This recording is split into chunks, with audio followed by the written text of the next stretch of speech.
Nagbanta si Putin na targetin ng mga bansang Baltic habang nagnangalit siya tungkol sa mga drone at naghahanda ang NATO para sa posibleng labanan laban sa Russia. Naghahanda ang Latvia. Naglalagay ang Latvia ng Dragon's Teeth sa hangganan nito para ipagtanggol laban sa Rusya. Handa ng sumara ang panganang dragon. Hindi handa ang puwersang panlupa ni Putin sa inihanda ng Baltic. Lalong sumasama ang sitwasyon para sa leader ng Russia dahil pinalalakas pa ng NATO ang presensya sa Baltic na malinaw na mensahe para kay Putin. Ano man ang plano mo, handa ang NATO para sa'yo. Konkreto ang panlaban sa lahat ng plano ni Putin. Ganyan ang ginawa ng Latvia. Nagtayo sila ng Dragon's Teeth sa hangganan bilang harang laban sa mga tangke ng Russia. Bahagi ang mga fortification na ito ng mas malaking Baltic defense line na napagkasunduang itayo ng Latvia, Lithuania at Estonia. Nandiyan ang makakapal na pyramid-shaped na Dragon's Teeth para ipakita yon. Hindi makakamit ng Russia ang isang mabilis na paglusot sa depensa sa lupa na magbibigay daan sa mabilis na pagsalakay sa mga teritoryo ng Baltic. Ayon sa detalye ng LSM ng Latvia, inilagay ang Dragon's Teeth sa lupang inexproprian ng gobyerno para sa pambansang depensa. Sinimula ng konstruksyon ng mga Dragon's Teeth noong 2024, pero unang na-install ang mga hanay nito pagkatapos ng isang taon. Noong Mayo, 28 may 12-12 ng Dragon's Teeth sa hangganan ng Latvia, nakaayos sa 3 hanay na 10 metrong lapad at siksik ang pagitan, kaya't hindi makakadaan ang mga sasakyan militar tulad ng tangke at armored car. Matagal ng plano ng Latvia ito. Hindi rin basta kinuha ang lupang inexpropria mula sa mga may-ari. Isang espesyal na komisyon ang nilika na ang tanging tungkulin ay tukuyin kung magkano ang kabayarang matatanggap ng mga may-ari ng lupa kapalit ng pagbibigay ng kanilang ari-arian para sa pagtatanggol ng kanilang bansa. Ito ay pagkakaisa sa pagkilos at pagkilala na malaking suliranin ng Russia na dapat lutasin.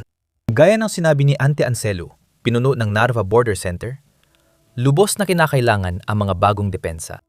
Tungkol sa desisyon ng Estonia na gumawa ng katulad na hakbang sa 2025, sinabi ni Anselu, pangunahing kinakailangan ito upang mapabuti ang seguridad sa pagtawid ng hangganan. Mga 5 taon nang nakalipas, nagkaroon kami ng insidente kung saan may sasakyan mula sa panig ng Russia na nakalusot sa kasalukuyang mga harang. Ang paglalagay ng mga harang ay makakatulong upang maiwasan ang hindi autorisadong pagdaan. Ang paglalagay ng mga gates ay makakatulong din upang mas mahusay na pamahalaan ang sitwasyon sa tulay.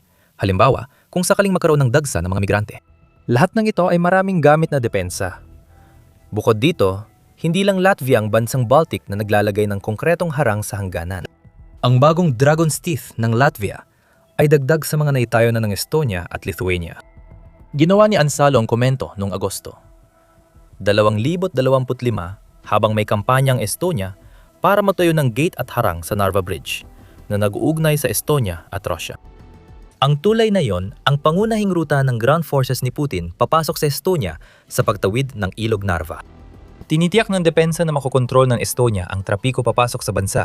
Sa ngayon, ibig sabihin nito ay ang pagpigil sa mga migranteng pinapadala ng Russia. Naniniwala ang Estonia na sa inaharap, magiging mahalaga ang mga depensang ito para mapigilan ang puwersa ng Russia hanggang dumating ang tulong ng NATO at mapalayas ang mga puwersa ni Putin. Gumawa rin ng kaparehong hakbang ang Lithuania noong Agosto. 2025, nung buwang iyon, natapos ng bansang Baltic ang paglalagay ng Dragon's Teeth sa hangganan nito sa Russian exclave na Kaliningrad. Ipinaliwanag ni Raimundas Vaikščionis, commander ng hukbong Lithuanian, na nagsisimula sila sa taktikal na antas sa mga tiyak na hadlang sa hangganan at kalaunan ay pagsasamahin ang buong planong pang-inhinyeriya sa isang konseptual na sistema. Naghahanda ang mga bansang Baltic para sa pag-atake ng Russia mula sa lahat ng panig. Ang Dragon's Teeth na ginagawa ngayon ay unang bahagi ng mas malaking planong depensa para protektahan ang 3 bansang Baltic laban sa Russia. Kabado si Putin habang sinusubaybayan ang paghahanda ng mga bansang Baltic para sa kanyang mga plano. May isa pang inihahanda ang NATO na magpapalipat kay Putin mula sa kaba hanggang sa matinding takot. Bago yan, dapat munang linawin ang ibig sabihin ng bagong hakbang ng Latvia sa konteksto ng kanilang depensa. Ang mga Dragon's Teeth ay hindi lang palamuti. Bahagi ito ng Baltic Defense Line na nabanggit natin kanina, na tinawag ng Liber Institute sa West Point bilang isang pangangailangang militar, lalo na habang patuloy na sinusubukan ng Russia ang swerte at pasensya ng NATO. Ayon sa institusyon, ang nangyayari sa silangang NATO ay bahagi ng pinakamahalagang paghahandang depensa mula pa noong Cold War. Ang Dragon's Teeth ng Baltic States ay sasama sa mga bunker, trinsera, surveillance system at observation post. Lahat ay natutulungan para maantala ang Russia at mabigyan ng oras na ma-activate ang Article 5 para makapagpadala ng tropa ang NATO. Ang Baltic Defense Line ay may 3 patong. Simula sa bagong anti-vehicle barrier ng Latvia. Pinipigilan nila ang mga tangke at armored vehicle ng Russia sa kanilang daraanan. At kapag napahinto na, ang mga sasakyang iyon ay napupunta sa linya ng putukan ng mga anti-armored defense na sisira sa kanila. Tuwing may nasusunog na tangke ng Russia, nadaragdagan ang depensa. Nagiging hadlang ang bawat isa, lalo pang pinapahirap ang paglusot ng puwersa ni Putin. Kung pag-uusapan ng apoy, ang ikalawang patong ng depensa sa Baltic ay pinagsasama ang serya ng mga bunker ng infantry sa isang sistema ng trinsera na may mga command post na idinisenyo para i-coordinate ang depensa ng Baltic. Ang mga bunker ay nagbibigay ng perpektong lugar para paputukan ng kalaban, habang ang mga trinsera ay maaaring magpabagal din sa mga armor ng Russia at lumika ng bangungot para sa mga sundalo ni Putin, habang sinusubukan nilang tumagos sa mga hangganan ng Baltic ng naglalakad. Sa dulo ng linya, naroon ang ikatlong patong ng depensa na may ground sensor, observation tower, at reconnaissance drone. Nagbibigay ito ng real-time na datos sa NATO para makabuo sila ng tamang tugon. Walang aksidenteng nangyayari rito. Maingat ang Latvia at ibang Baltic states sa kanilang mga hakbang. Bawat depensa ngayon ay maingat na pinlano at bunga na magkasadib na operasyon ng NATO bago pa salakayin ni Putin ang Ukraine. Balik tayo sa Dragon's Teeth. Walang nag-aakalang mapipigilan nito mag-isa ang mga puwersa ng Russia. Hindi naman yon ang layunin. Ang mga konkretong estruktura ay hindi naman bagong imbensyon na ngayon lang makita ng mga tagaplano ng militar ng Russia. Matagal na talaga silang ginagamit mula pa nung ikalawang digmaang pandaigdig at umabot pa sa puntong itinuturing silang medyo laos na pagdating sa makabagong digmaan. Pwede ring yugnay ang pagdalaraong yon sa mga taktika ng militar ni Putin sa Ukraine. Sinusubukan ng Russia magtagumpay gamit ang halos 100 taong lumang estratehiya.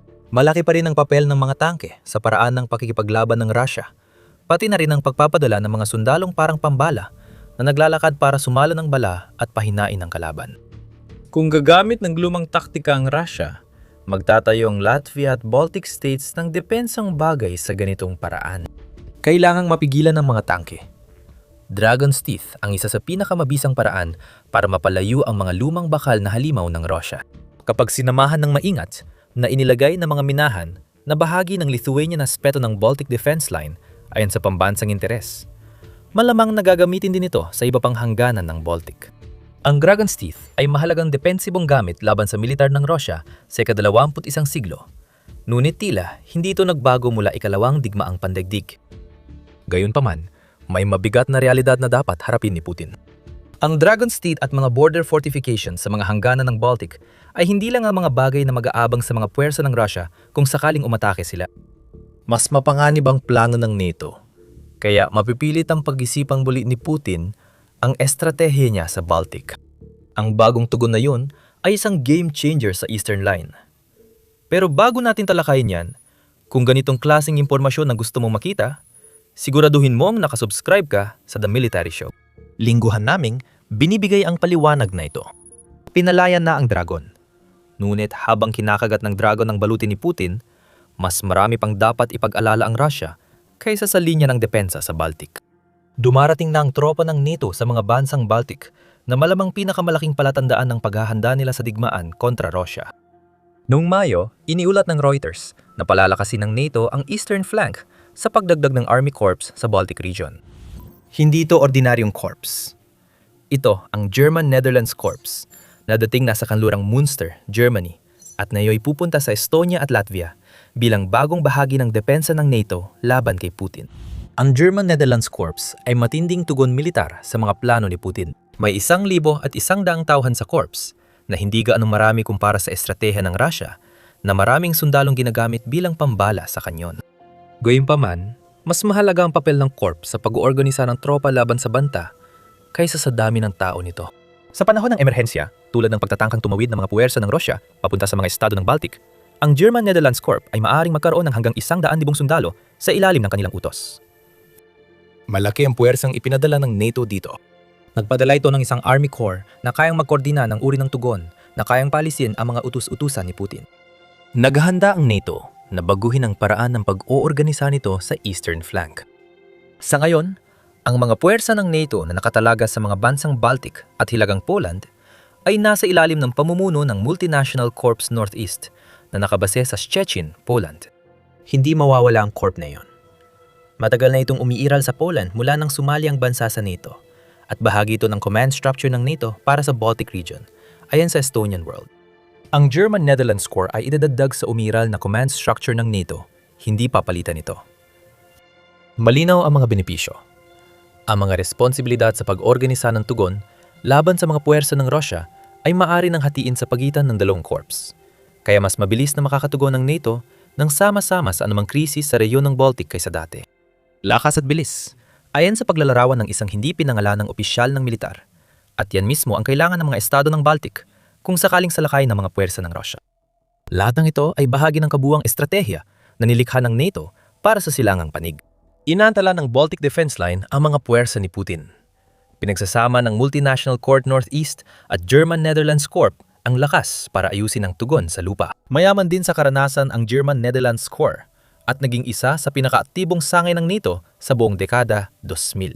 Ipinapakita ng mga deployment sa Afghanistan noong 2003-2009 at 2013 na may medyo kamakailang karanasan ito sa pakikidigma. Nagsilbi rin ang Corps bilang standby unit ng Land Component Command ng NATO Response Force na isang tungkulin na natupad nito noong 2005-2008, 2015 at 2019. Maging ito man ay pagtugon sa mga makataong operasyon o pag-oorganisa na mabilisang tugon sa isang labanan, ang German-Netherlands Corps ang eksaktong kailangan ng Latvia, Lithuania at Estonia upang mapagana ang buong konsepto ng Baltic Defense Line.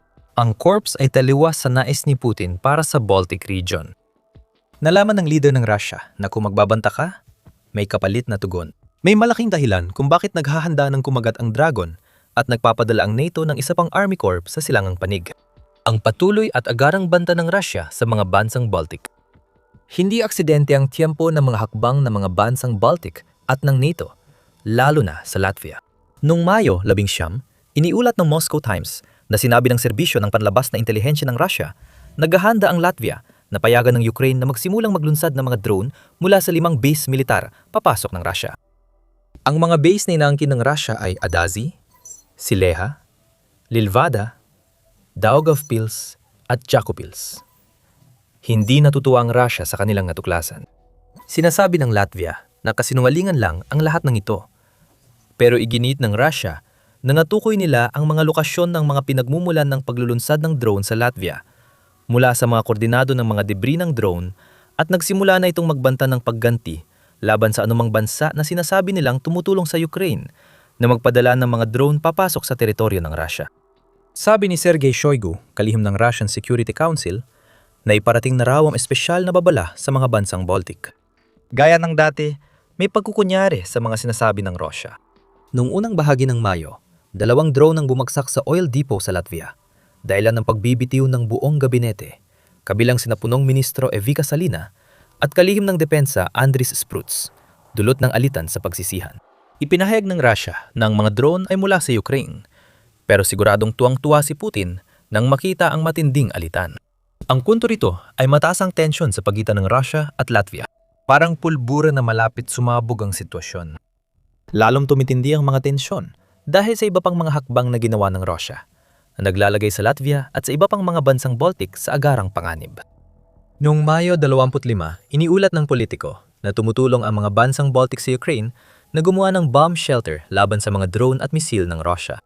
Ang hakbang na yon ay sanyo ng drone na pumasok sa himpapawid ng Lithuania, kaya pinayuhan ng mga taga Vilnius na maghanap ng masisilungan at agad dinala sa bunker ang Pangulo at punong ministro. Lumalakas ang loob ng Russia sa paggamit ng drone, kaya lalong nag-aalala ang mga bansang Baltic na baka humantong ito sa kampanya sa lupa. Dapat nga silang mabahala.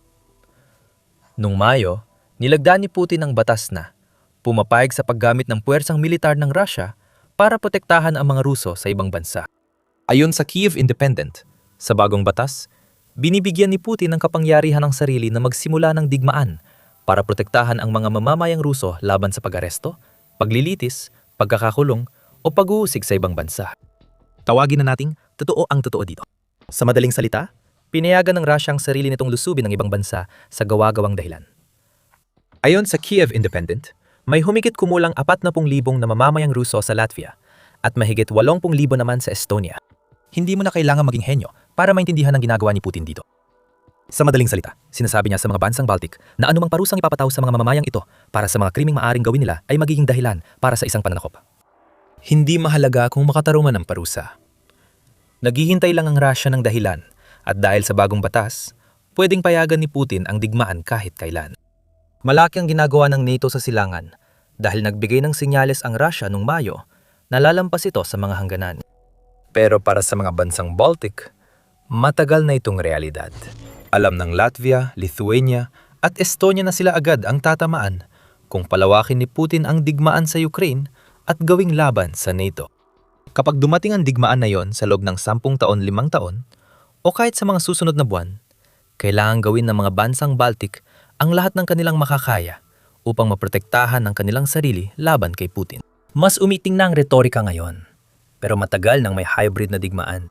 Simula 2024, inaalis ng mga gwardiyang Ruso ang mga boya sa Ilog Narva na nagsisilbing pananda ng hangganan ng Russia at Estonia. Hindi direktang nilalabag ng Russia ang soberanya ng mga bansang Baltic, ngunit tila maghahanda ito ng mas direktang aksyon sa hinaharap. Alam ng mga bansang Baltic na sila ay mahina at madaling masakop.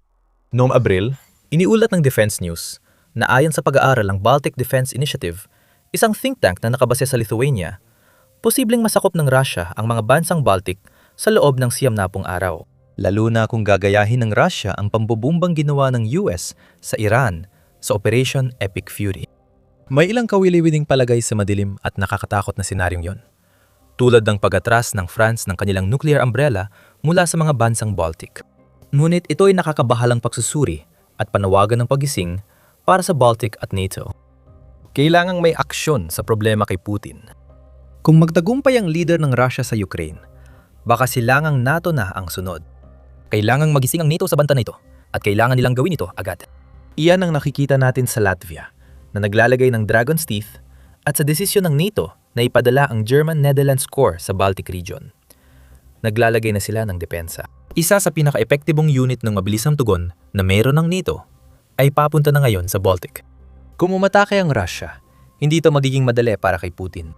Handa na ang Baltic Defense Line. Lalakas pa ito para matiyak na di magtatagumpay ang plano ni Putin. Hindi rin handa si Putin magsimula ng digmaan laban sa NATO ngayon. Marami pa siyang kailangang ayusing problema sa Ukraine at sariling banta sa silangan ng Russia. Nakakatawang isipin, nababawasan ang teritoryo ng Russia sa silangan habang naghahanda itong umatake sa silangan ng NATO. At napupunta pa ito sa isang kakampi, hindi sa kalaban. Sakop ng malayong silangan ng Rusya ang 40% ng bansa. Pero mabilis na babawasan ang populasyon dito. Sinusulit ito ng China at maaari mong malaman kung paano sa panonood ng aming video. At kung nagustuhan mong video na ito, huwag kalimutang mag-subscribe sa The Military Show para hindi mo mamiss ang aming mga pagsusuri sa mga pinakabagong kaganapan sa rehiyong Baltic. At maraming salamat sa panonood.